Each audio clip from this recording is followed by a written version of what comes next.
Welcome to Narcissist Apocalypse, everyone. I am Brandon Chadwick, and today we'll be doing a debrief on Avery's survivor story, and we will be doing key takeaways and the things that I want for Avery going forward. But before we get to that, if you have not listened to Avery's story yet, now we'll do a brief summary for those who have not heard it. Avery grew up with a biological father who was very unreliable and largely absent throughout her whole entire childhood. Her mother had been a teenage parent and then later experienced a lot of mental health issues, and Avery learned to take care of herself at a very young age and was not getting her needs met at all by her parents. And as an adult, Avery did have a healthy long-term relationship, which gave her an example of what a healthy partnership could look like.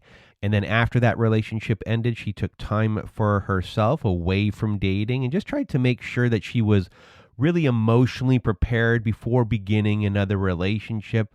But then Avery met the abuser that she was going to get into a relationship with. He was funny, he was attentive, and he was constantly communicating with her.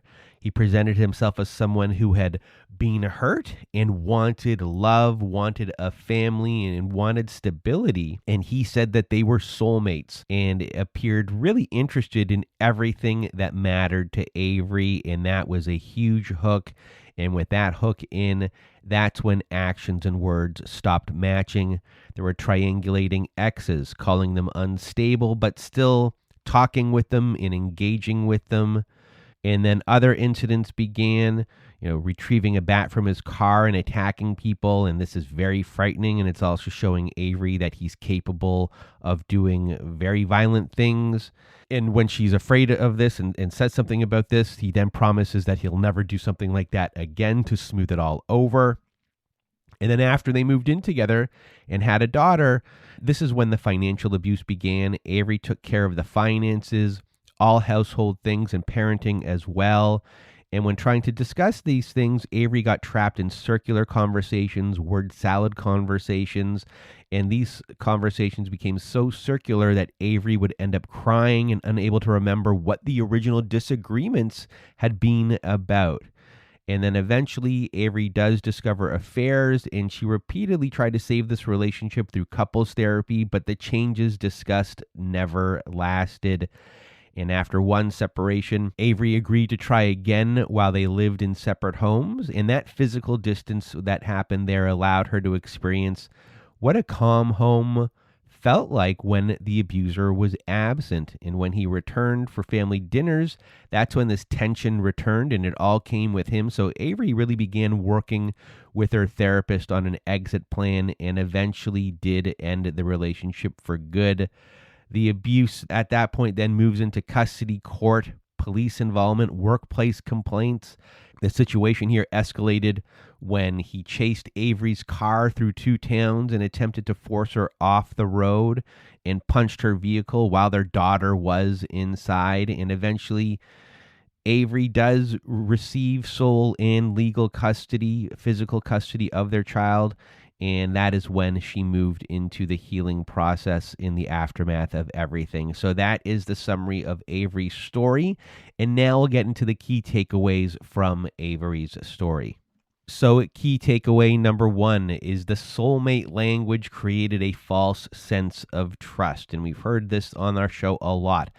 Avery's abuser told her that they were soulmates. He pursued her heavily, communicated with her constantly, and quickly presented himself as someone who wanted the same kind of relationship that she wanted. And when someone talks to you throughout the day, shares all these personal stories, all their vulnerabilities, and tells you that you are unlike anyone that they had ever met before, it can feel as though you know this person deeply. And in reality, you may know the version of themselves that they have chosen to present to you during this time.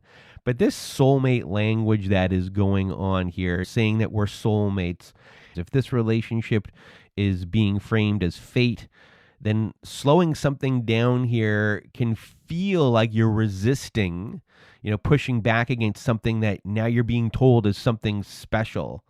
So when someone is saying that they are soulmates, they are telling you how they want the relationship to feel. However, their behavior over time is really telling you who they really are when you look at the relationship and are able to step back. But talking about soulmate language is kind of bringing you in so you can't see that stuff clearly. So if you hear those words, soulmate type words, or this is fate, do your best to slow things down, or maybe just try to say no early on to see what happens, see what the response will be. Will they try to push boundaries, or will they get upset? Just try to throw the person who's trying to say that you're soulmates or this is fate out of their comfort zone. You just want to see how they will respond, because this soulmate language here really can create a false sense of trust and get you hooked into this relationship and really put blinders on you right from the beginning. And that is what the abuser wants. And then the next key takeaway is triangulation with exes and about exes. So triangulation appeared throughout Avery's relationship. The abuser described a previous girlfriend as crazy, obsessive, and unable to let go. And at the same time, he continued to communicate with her and interact with her socially. And later, Avery does discover that he had been complaining to the ex about her as well. So what did this triangulation here accomplish? First, it allowed the abuser here to control the story about him before Avery knew any more info. So if an ex-partner ever described him as abusive or dishonest or unfaithful, Avery had already been given a reason to dismiss what that this person had said. So the ex was crazy, the ex was jealous, the ex could not let him go. So right here, this first one is allowing the abuser to control the story. The second one here is the triangulation is also creating an insecurity and doubt within Avery herself. So Avery was placed in this position where she had to monitor his contact with other women while being told that monitoring that contact made her paranoid. So now the abuser is painting a picture of Avery to herself as well. So she starts to question her own thoughts, which creates doubt, which can also make it very difficult to leave. So this triangulation here is creating this insecurity and doubt in herself. And then third, it creates this swerve. So if the abuser is saying that X person is bad and rude, why would you believe that someone is cheating with them? So it's providing this cover for the abuser to go undetected when it comes to infidelity as well. And then the next key takeaway is the abuser's words did not match their actions. So Avery's partner said that he valued honesty, but at the same time, they hid messages, purchases, and relationships. He said that family was the most important thing in his life while avoiding much or all of the daily work required to care for that family, housework, all of these things, finances. So this mismatch of words and actions here really was confusing for Avery. She kept trying to find an explanation that allowed both of these versions of this person to be true. She could see the person who appeared loving, who appeared committed, who appeared vulnerable. She could also see the person who lied, withdrew, betrayed her, and treated her concerns with anger. So these things kept Avery in this relationship, trying to figure things out. And now she's in this relationship longer while she's trying to figure these things out. So when someone's words are repeatedly contradicting their actions, the victim here, Avery, often gives a lot more weight to the words because these words are preserving hope.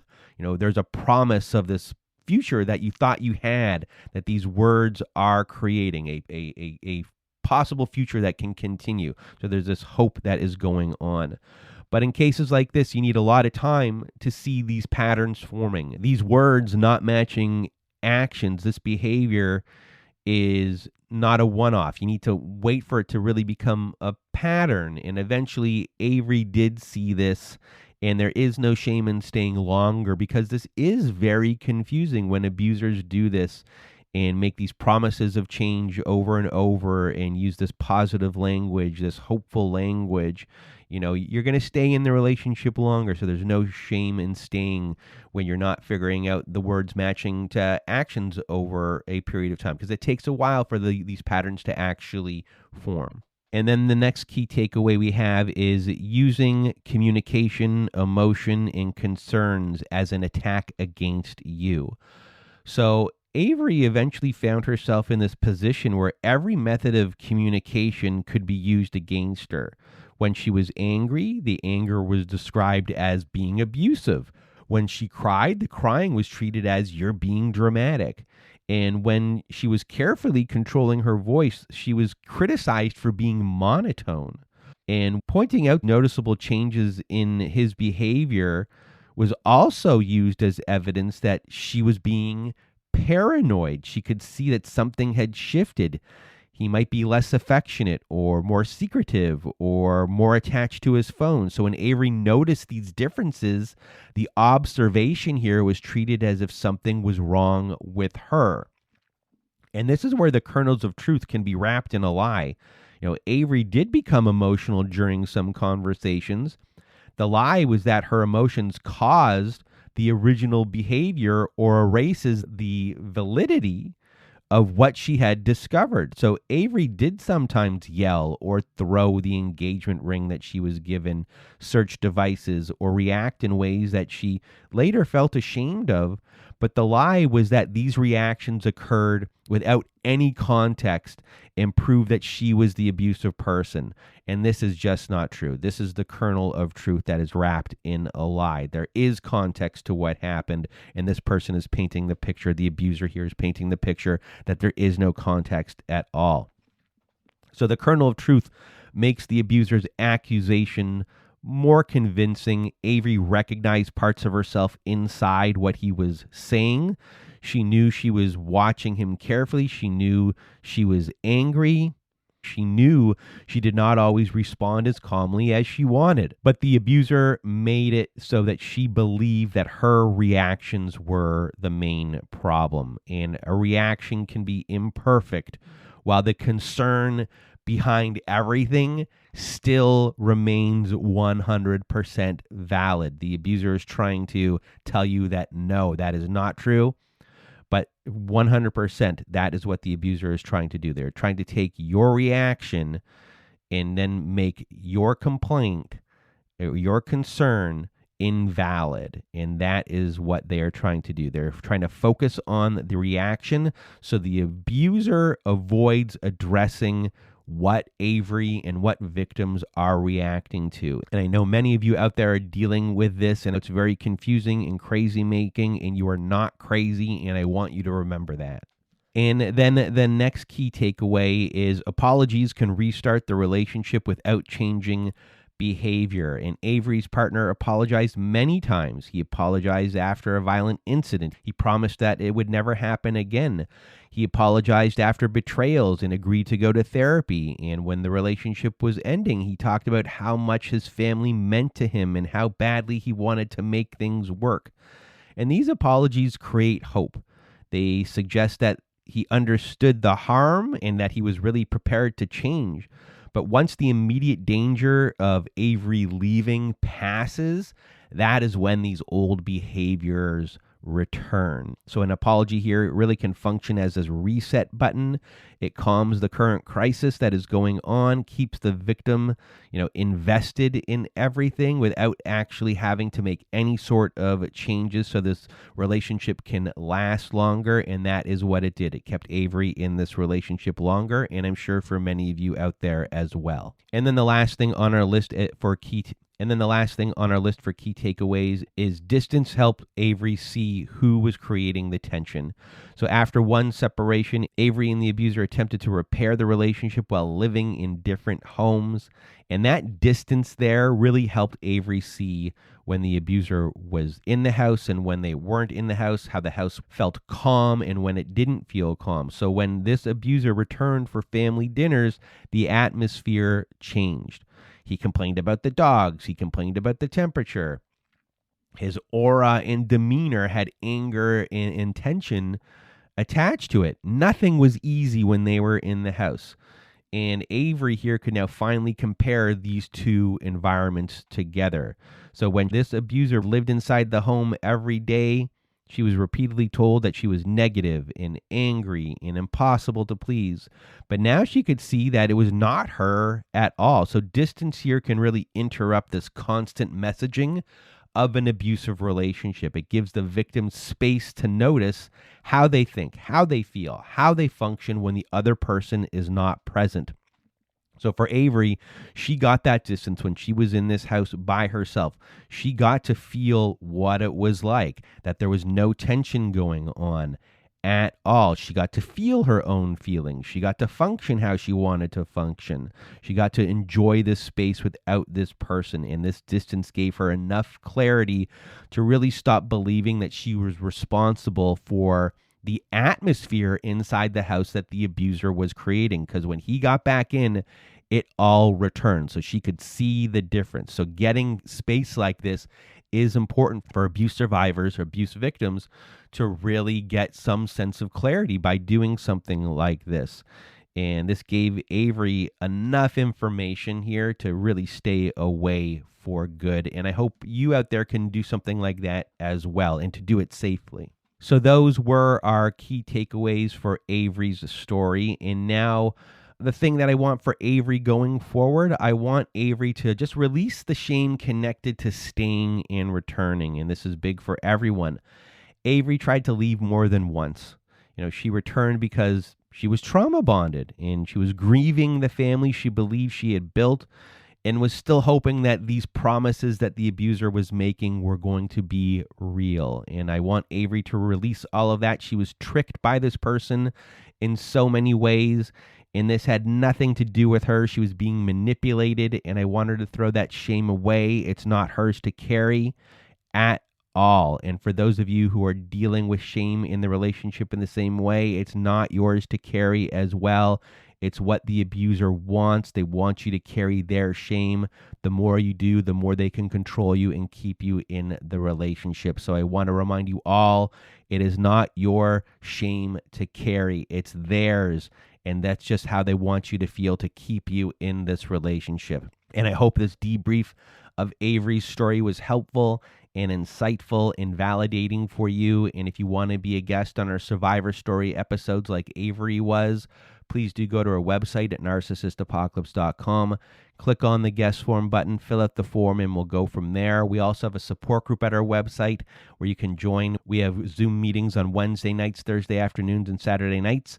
We also have forum boards for you to post on to get the validation that you need from survivors just like you, all at narcissistapocalypse.com, including our newsletter, which has a free workbook from every new Survivor Story episode. It's a reflection workbook, all at narcissistapocalypse.com. And that is it for today's debrief episode. So for myself and Avery, we hope you have a good night.